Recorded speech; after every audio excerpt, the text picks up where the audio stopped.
What if I told you that one of the greatest stories of human survival was basically a myth?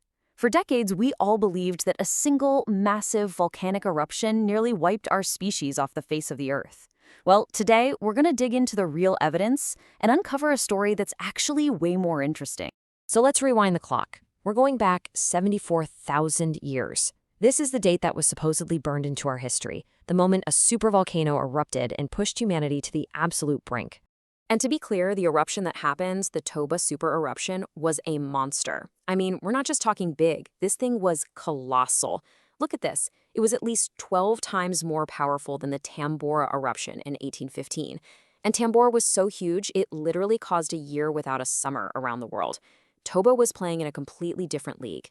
An explosion that massive, it just had to have world-ending consequences, right? Well, that's exactly what everyone thought, and it led to this incredibly powerful idea that took hold for years, the Toba Catastrophe Theory. The whole idea was that this one single event nearly erased us from existence. And you can see why the theory was so believable. It was built on some serious geological data.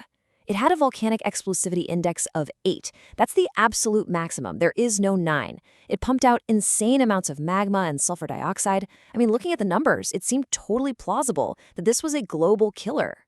The proposed kill mechanism? A volcanic winter. The idea is just terrifying. All that ash and gas would have just choked the atmosphere, blocking out the sun and plunging the entire planet into a freezing darkness for maybe a decade, followed by a 1,000-year-long ice age. Not exactly ideal for survival. And the theory came to this really dramatic conclusion. This volcanic winter wiped out our food sources, and the human population just crashed. We were supposedly reduced to just a few thousand individuals left on the entire planet. That would have created what we call a genetic bottleneck. But here's the thing about a good story. You have to check the facts. And to see if this one was true, scientists became detectives. And the first place they went looking for clues wasn't in some ancient rock, but inside us, in our own DNA. Thanks to modern genetics, we can literally ask this question directly. We can read our own evolutionary history and see if there's a giant scar, a catastrophic population crash that happened at the exact same time as the Toba eruption. And the answer that came back from our own genes was a resounding no. What they found was mind-blowing. Our species did experience a near-extinction event. We really did. A true bottleneck that brought us down to barely over 1,000 breeding individuals. But it happened at the wrong time. It was almost 1,000,000 years ago, not 74,000. You know, when you actually map out the major events that left a real mark on our DNA, the Toba eruption is just missing. You see the real near-extinction event way back here. You see our origins in Africa. You see the migrations. But 74,000 years ago, it's just not a significant event in our genetic story.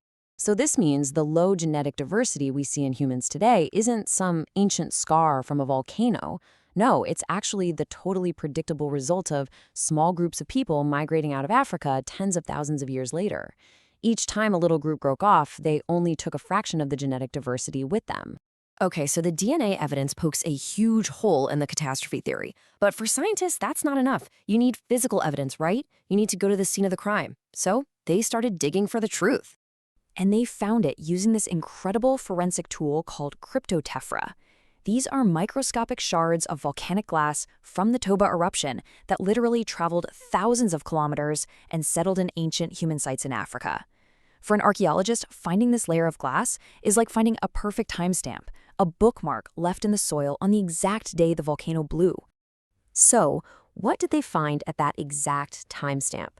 Well, at a site on the coast of South Africa, they found the Toba ash, no problem. But right above it, right below it, and right in the middle of it, human activity just kept going. There was no population crash. In fact, our ancestors were thriving, eating shellfish and using the rich coastline to ride out any climate shifts. And what's even crazier is what they found in Lindland in Ethiopia. Now, these folks faced some serious drought, which Toba probably made worse. But did they die out? Not a chance. They innovated. They figured out how to catch fish trapped in drying rivers, and they invented the oldest bow and arrow ever found. They weren't victims. They were brilliant survivors who adapted.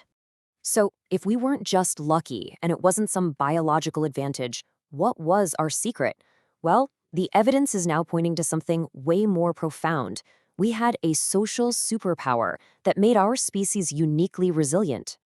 The huge difference really came down to our social structure. You see, archaic humans, like Neanderthals, tended to live in these closed-off territorial troops. If a local crisis hit, that could be it for them. But modern humans, we developed this open, cooperative tribe model. We built huge networks of alliances that made us incredibly tough to knock down. And the revolutionary idea that made all of this possible wasn't a tool, it was a concept: fictional kinship. This is the uniquely human trick of using symbols and trust to treat people we're not related to as if they're family. It's what allows us to cooperate on a scale that's just never been seen before in the natural world. And here's how this social safety net actually worked. Step 1, you create shared symbols, things like shell beads or special engravings that signal who's in your club. Step 2, you use those symbols to build trust with groups that live far away. Step 3, you create these massive long-distance networks. So step 4, if a crisis like a volcanic winter hits your area, you can just call on your allies hundreds of kilometers away for help. And we know for a fact these networks were real and absolutely huge. Archaeologists have found marine shell beads, basically the social currency of the time, a full 200 kilometers inland from the coast where they came from. That's concrete proof of these ancient, long-distance friendships. So, in the end, it was this ability to be hyper-pro-social, to cooperate and form these huge networks. That was our real secret weapon.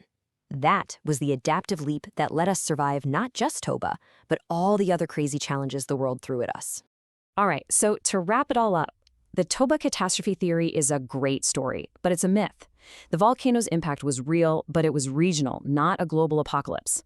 Our genes show no bottleneck at that time. Our low diversity is for other, much older reasons. And the archaeology proves that our ancestors weren't helpless victims, they were innovators who survived because of their true superpower, building vast social networks. And that kind of leaves us with a really cool final thought.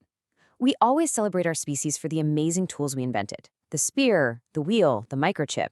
But what if our most important invention, the one that actually guaranteed our survival, was the ability to make a friend?